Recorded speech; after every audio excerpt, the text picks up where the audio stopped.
and welcome along to the NUFC 360 match preview for Newcastle United versus Manchester City.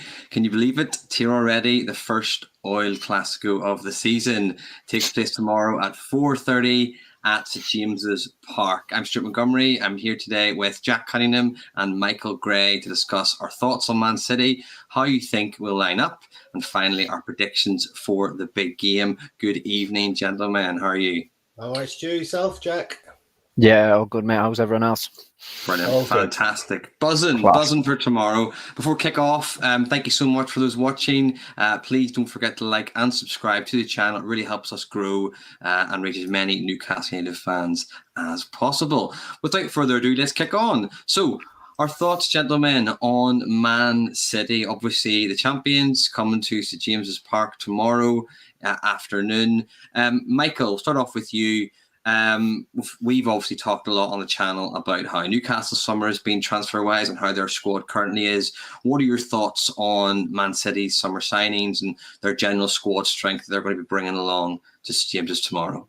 Yeah, I mean, what can you say about Haaland? That hasn't already been said by everybody. He just looks the real deal, doesn't he? He looks at. I mean, I saw the picture of him with Shearer when they did something. It must have been for Match of the Day, and I was like, "Oh my!" I didn't realize what a unit he was till I saw that picture. I thought, I hope he's standing on a box of Shearer's because he just. And then I saw him, and I thought he's like a really good Peter Crouch. He's sort of gangly and sort of got it, you know. But he's just so tall, and that's what. You know, and yeah, he's just the real deal, isn't he? He's just going to be. I mean, he touched the ball 8 times last week, which is kind of, you know, scary because I think didn't he have 1 assist as well? Yeah, I mean, he got an assist. Yeah, he got an assist. I mean, it's just what can you say about him? So really, I mean, and they've let Sterling go, but you know, that doesn't mean anything, does it?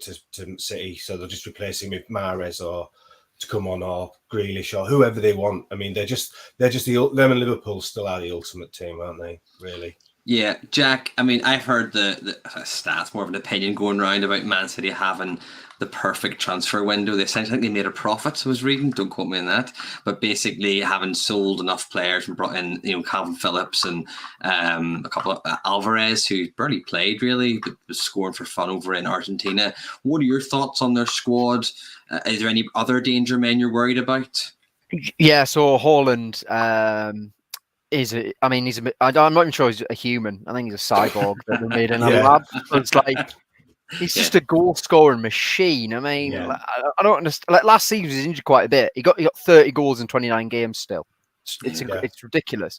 Now he's in a team who create the most chances in Europe. And they've got him. They've got him in it. Like as Mickey said before, like they had 8 touches. He only completed 2 passes. One was from kickoff, and one was an assist. So you know what I mean? Like they didn't get him involved in the game last week, and they won 4-0. So that's terrifying. I think City in the transfer in the market. Obviously, you mentioned they've sold a lot of players. So the Gabriel Jesus, Zinchenko, Sterling, and the big ones. But they even sold Gavin Bazanu and Romeo Lavia to Southampton for a combined £25 million. Lavia made 1 senior appearance for City, and they got £10 million for him. Yeah. So City are in terms of where Newcastle, you know, want to get, they're the template club because they're the best at selling players as well. Yeah, as well anti-Newcastle, aren't they? Yeah, exactly. I mean, I forgot all about Phillips until, I mean, you know, when Stuart said about, I forgot completely that they signed him. Yeah. You know, because Haaland just, you know, but yeah, I mean, he came on, didn't he? I think for both games. I don't think he started either of them. Might be wrong about that. Yeah, and you know, he's a player that we would have. Oh yeah, we'll take him. Yeah, absolutely. I mean, for what they got him for as well, for potential. So, that was the same for Haaland, wasn't it? It was a very cut price deal just due to the contract situation. I think it was 60 million or something, but they were quoting, you know, before last year in the hundreds, you know, going into that sort of ridiculous area. A lot, isn't it? I think so there's very few that could compete with that, and it's quite clear that we're not going to at the moment. So, well, I mean, Michael, results so far for City, 4-0, in the opening day against Bournemouth. Hard to tell how good a result that is. They're currently getting beat 2-0, or it was 2-0 anyway, against Arsenal. 2-0, the good result the week after against Villa, but again, it's hard to tell what that means really. And then 2-0 to West Ham, and that does look a much better result away from home. Good solid win, very solid performance. Again, it's been a lot made about it. They haven't conceded a goal, just like us. So something probably has to give, you imagine. It won't be Nick Pope, that's for sure. Fingers crossed. Come on, so Pope. yeah. So what do you think about their result? Just as expected so far? Has anything surprised you really in how they've played or the results? No, nothing at all, really. I mean, West Ham did okay, but then again, we did okay when we played them in December, I thought, even though we were like 1-0 down, I think after 5 minutes, wasn't it? Something like that. Mm-hmm.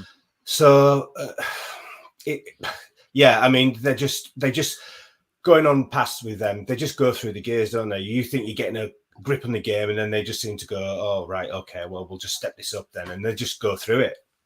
So it's going to be so hard to. I mean, we're going to have to be so on it. I mean, so on it. I mean, just have luck and take every chance we get, and it's just going to be such a struggle against a team who just don't know how to lose unless they're playing in Europe. Unfortunately, for them. Well, that's true. In terms of depressing statistics, there is a lot of them for Newcastle against Man City. Man City have won the last 5 meetings, scoring at least 4 goals in each of the past 3. And Newcastle have lost 25 out of the last 31 meetings, which is ridiculous. So it doesn't bode too well. In terms of how we reverse it, how we change that, it has been done before, and we'll get to that towards when we'll talk about the match predictions. We have won some of those, and we've definitely not lost every game. Jack, in terms of your predicted lineup, or how you feel that Eddie is going to approach this one, he's talked during the week about he's obviously showing due respect to Man City, but definitely having a go as well. What do you think he'll do? You think we'll see a formation change? Do you think we'll stick with the formation we've been taking? What's your thoughts on that? Well, City are playing a sort of a new formation this season. I don't know if you've noticed that in build-up they now play a 2-3-2-3 essentially. So it's the 2 centre-backs sit in, and then Cancelo and Walker come into the middle and play in midfield. And then when they're defending, they move out to full-back. So that's how they stop West Ham counter-attacking, which is how West Ham scored twice against them last season. And that's probably how we're going to get our chances through counter-attack. So I'm sure Eddie Howe would have been studying that and working out what he can do to stop Cancelo and Walker, because that's what I think we're going to have to do. We're going to have to stop Cancelo and Walker. So for me, 5-3-2. Back to the Bruce 5-3-2. Very different. West Brom scored 5 today. The man, I know. unbelievable. And he's a nice man. So he's a nice family man as well. He stands on the edge every time, and someone manages to grab his shirt before he just goes over, doesn't he? 5-0 today is just like I knew that was going to happen. You think, Jack, then more defensive? I don't disagree at all. I think that's. I think it's not defense. It's defensive in the sense of playing the 5 at the back, but it's not. It won't be defensive in how we do it, because we're going to have to. Cancelo and Walker can't be allowed to just get the ball and then play it to De Bruyne and Gundogan, who are much further forward at that point when they would be further back. If Gundogan and De Bruyne are getting the ball in between our midfield and defence, it's curtains. Assuming, Jack, that Target comes back, and he should be. It was a dead leg last week and quite a late call, I believe. I think they're still looking at it last week, but that might be a bit of brinkmanship from Howe. What do you feel then is your... Let's just take the back line, and obviously we'll assume Nick Pope's in there, but maybe I'm wrong. What would your back 5 be, or back 6 even, good Pope? Okay, Nick Pope's in goal, obviously. Like I love Dubravka, but Pope's last week he was so good. Trippier right wing back, because I think he can deal with Grealish, obviously, and then we got back Cher right centre back. I'd play Burn in the centre. Just because I trust Botman for the. I know Dan Burn can play does play left centre back, does play left back, but on this occasion I'd play Botman. I just think he'd be able to close down, because De Bruyne will be playing on that side, so I reckon he'd deal with that a bit better. Burn can just stay in the middle and deal with Haaland if they're playing long balls up to him. I'd fancy Burn in the air there, and then target a left wing back. So and then in your midfield would be Willock, Bruno, Joe Linton. Obviously, I think Bruno's going to play the 6 role probably until Shelvey comes back, isn't he? So maybe we're not going to see the best of Bruno going forward, but Joe Linton and Willock can also do the defensive work. They would push up on Cancelo and Walker, in my view, and they got some Maximan and Wilson as the front 2. I'd drop Miggy. that'd be my team. You dropped Miggy even after Grealish's comments. That's very interesting. You're playing right into his hands. Michael, what about you? Would you be the same? Would you change that at all in terms of formation? I would definitely not play Maxi tomorrow. Okay. I just think he'll give the ball away too much, and you can't afford to give the ball away. As simple as that. I would be tempted to play just Wilson up on his Todd. Okay. Really. So would you have then? I would bring Longstaff in.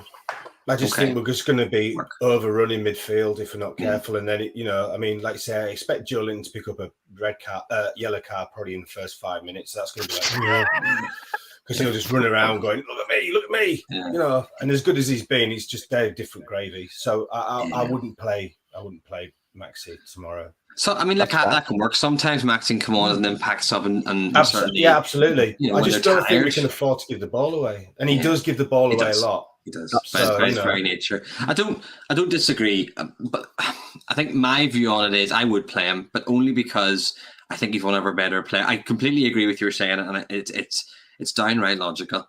But the sort of illogical part of my football brain says he is one of our best, of our best players, and you need your best players on to win your hardest games. So I probably would play him. Saying that, I'll say play him, and I'll give it 10 minutes, and I've lost the ball twice, and I'm like, get rid of him, get him off. And you'll be like,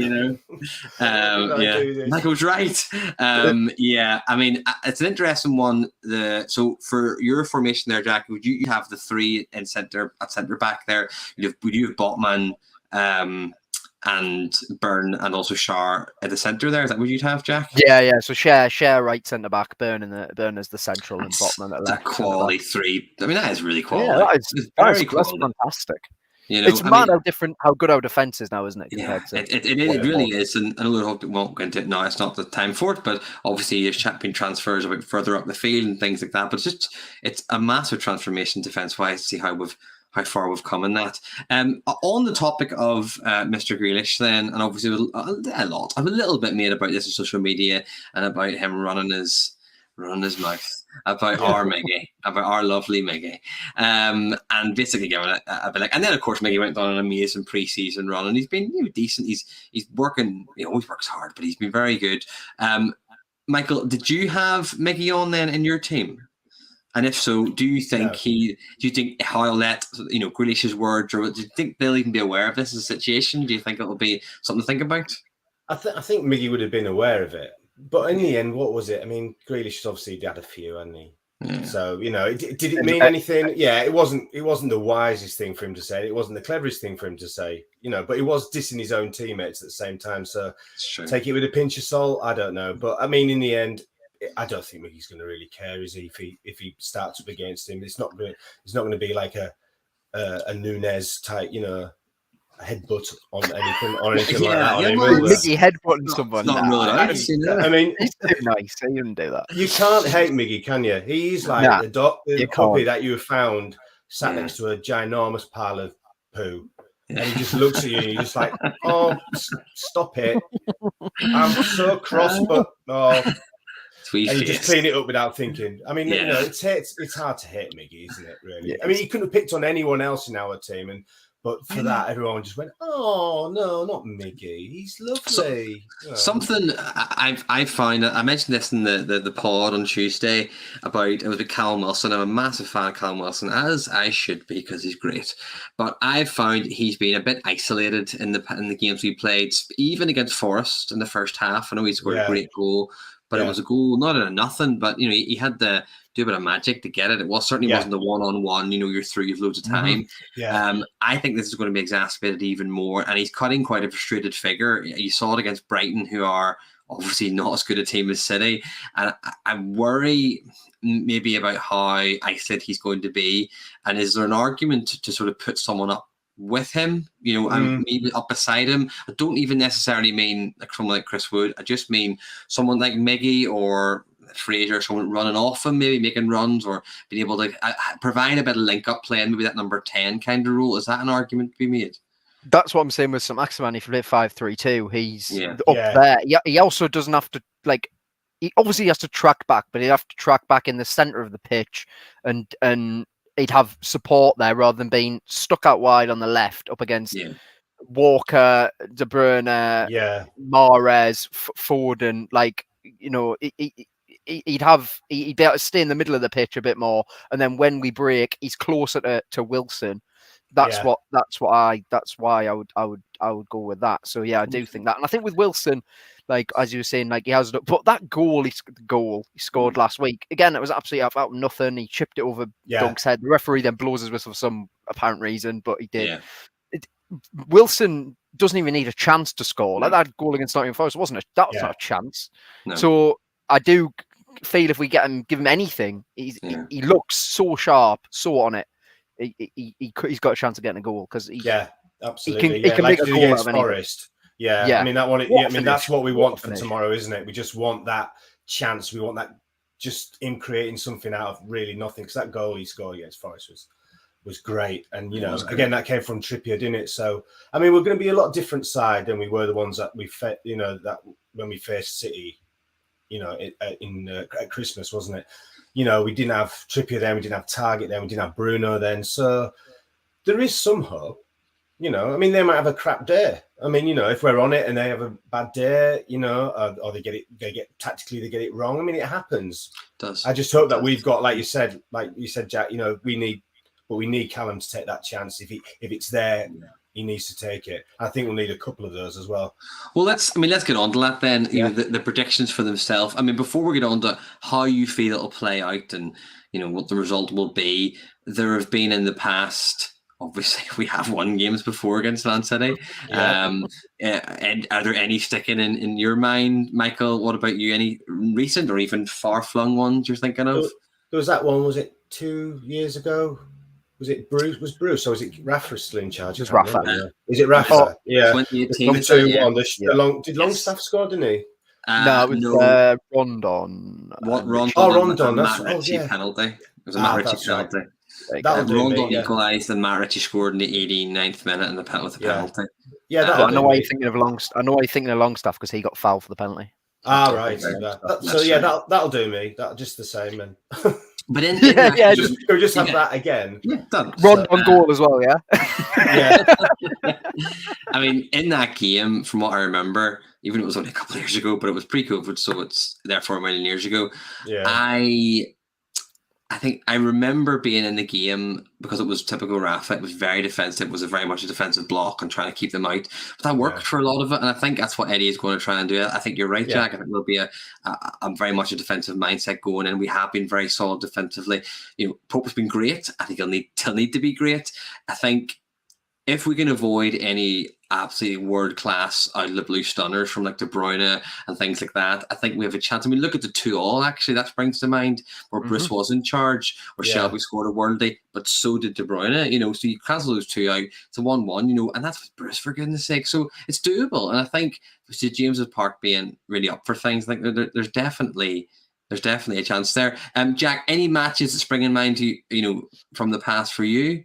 I mean, for me, even when City were bad, we were pretty rubbish against City, weren't we? Like, we've never had a good record against Manchester City, to be fair. That 2-1 was amazing, wasn't it? I mean, because I think it was the night we were about to sign Miggy, and we conceded within a minute to Aguero, and it was like, here we go. This is going to be a rough one, this one, but turned it around in the second half. That was a great night. And then the 2-2 was good because Jetro Willems was unbelievable that day. He scored a nice goal. He's on fire. The only thing I'd say is that City team, that was the season when Liverpool won the league by miles. They were well off it that year. This City team, it's just they're on another level at this moment in time. The only thing I can say really is we're playing them early, and I think that's the best chance we're going to have at St James's Park, catching them early before they get into a proper rhythm and properly get going. So that's my hope for that one. But it's going to be really tough. I'll stick with you, Jack, then on that. Then what would be then? I suppose, what is your prediction? We all know what we want. There's no point going like we want to win the game. But your prediction, how the match plays out and the result, what do you think is going to happen? Yeah, that's fair. So I think City obviously going to have most of the ball. I think we're going to play. I think we're going to play deep, but I think we're going to press at the right moments. I don't think we're going to just be sitting on the edge of the box waiting for them to break us down. Because then you're just definitely going to lose. I think it'll play out a bit like the Chelsea game at Stamford Bridge. Yeah. Two teams both going at it as much as they can, but ultimately two very strong defences, and I think City will eventually maybe wear us down and nick a 1-0. That's what I sort of think. Yeah. Unfortunately, a 1-0 loss, breaking Pope's duck, as it were. Michael, what about you? What do you think? It's going to be 3-0 to them. I think so. And that'll be progress, because it was 4-0 and 5-0, so 3-0 to them. I mean, we let's face it, we'd all take a draw right now. If they said, a draw, yes, thank you. Oh, yeah. There's a possibility you could win. No, that'll be fine, just a draw, thank you. I mean, that would be great. I mean, I remember feeling the same way about Liverpool when we played them at the end of last season, coming away thinking, yeah, we didn't really put a glove on them, but yeah. I mean, it's hard. It's still hard to shake the Ashley baggage, the burden, to get out of this football that we played, where, I'm still wanting, 3-0. I'm glass half empty. I always have been, always will be about everything. So, but I can't see anything past them. I mean, they'd have to have like I keep saying, a really bad day, and I hope they do, obviously. But I can't just see. I mean, you're talking about Grealish. Okay, he won't play, so he plays Mahrez instead. I mean, that's the strength, isn't it? That is their strength. He's like, it doesn't matter. Oh, well, they won't play, but he'll play him instead. And you're like, oh, crud. So yeah, it's going to be about 3-0. So, yeah, I mean, there's two contrasting both losses, but one a close one and one not a close one. I'm going to go the other way. It's not. I think we will. I think we can win, and I think that changed. I know that's not last year, but I'm changing the question slightly. I think we can win. I think we will win. I'm not mean we're good. I think we are potentially good enough. Now, I'll caveat that by saying I don't think we'll thump them. I think it will be a close one, maybe a 1-0, maybe a 2-1. I think they will score, but I think everybody needs to be playing off their cylinders. They need to be absolutely firing and doing absolutely. Pope needs to be making blinding saves. Defense needs to be working on it. And I think they will do that. And then Wilson or Saint-Maximin or someone of that ilk needs to be taking their chances, and that's it. Forest. We all knew Forest could have been 5-6-0. We could have absolutely been a bloodbath. We just didn't take chances and ended up having 2 world-class goals that actually won it. Brighton, you could argue we took our chance because we're really outplayed there, but I think that's been a bit of a shock to the system for them, just seeing where they are. And I think Eddie will have them up. You're also playing at St James's. That's going to be a factor. The City... Man, I'm not judging all City fans here, but the Man City Stadium, and I've seen enough videos and been a few times there, is like a library. It really is. It's pathetic, quite honestly. And I think that having an atmosphere, just any atmosphere, but our atmosphere, the one that we can generate to James's, I think it will knock them. It'll push them back a wee bit, and the Pep will have them really prepped. But I think so will Eddie. So I do think we can. I won't be devastated, and if we do lose, but I think I'm going to go for a very narrow 2-1 win, just like in 2018-19. Nice one. Cool. I love make fun of me whenever we get 5-0. Love that. I would love that. I mean, I think we're all on the same page, really, aren't we? Which is kind of like, if we catch them early, I mean, we catch them early in the season, we catch them early in the game.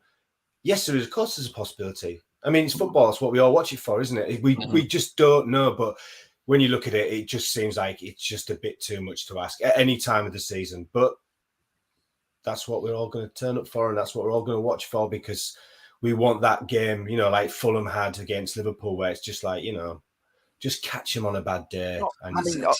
Palace last season didn't lose to City and didn't concede a goal to City. Like, that is... it is possible. They do. It is possible. They do falter. They're human beings. That they are human beings at the end of the day. They do falter. Yeah, absolutely. I mean, they've got to have a bad one, and we've got to play out of our skins, which we can do, which we know we can do. Look at the Arsenal game. Arsenal were, they're coming with Champions League football on the line. They had something massive to play for them. This is an Arsenal team. I know they've added 1 or 2 very good players this summer, but they're still a very good team last year. And some of them overplayed them, outplayed them as a different team. But a lot of that was the atmosphere. They had very good players. Overall, didn't know what to do with it. It was a great night, and we were all on the same page. We wanted it more than Arsenal. The crowd wanted it. We had not. It didn't matter to us. We were safe, but we wanted it. The players wanted it, and if we replicate that, we'll give them a good game. We'll give them a go.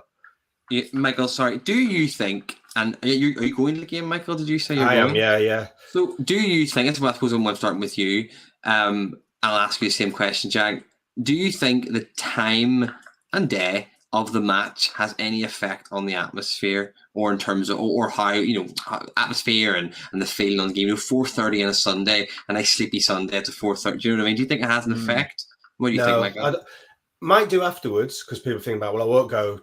I won't go to the Strawberry. I won't go to the Bulls or wherever for another drink because everyone's got work. But no, I think people are going to be bang up for this. We want to see where we are. We want to see us really sort of like turn up and go, okay, right, this is where we are. Fine, we'll move on. So, but no, I don't think. And with it being on TV, it's sold out. No, I think it's going to be a great day again. So, Jack, what do you think? Yeah, St James's Park, the atmosphere in 2022 has been incredible. Like it's a fortress now again. It's actually just mint.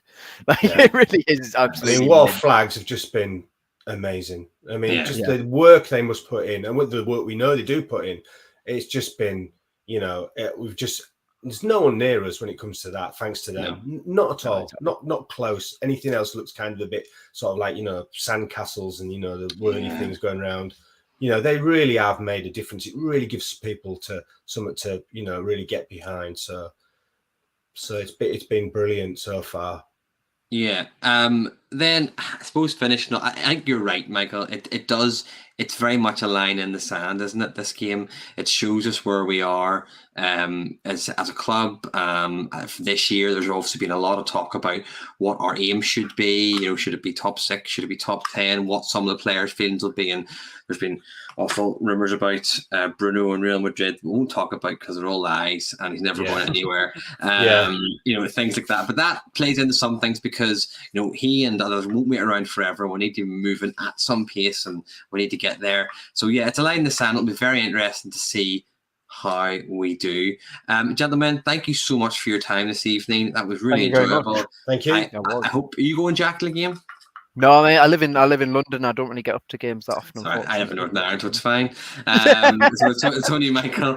Well, Michael, enjoy the game. I'm massively jealous, and anyone else going, I'm also jealous. Enjoy it immensely. I'll be watching along, and we'll see you more like this and more on the NFC 360 YouTube channel. Thank you very much for watching. Bye now. See you later.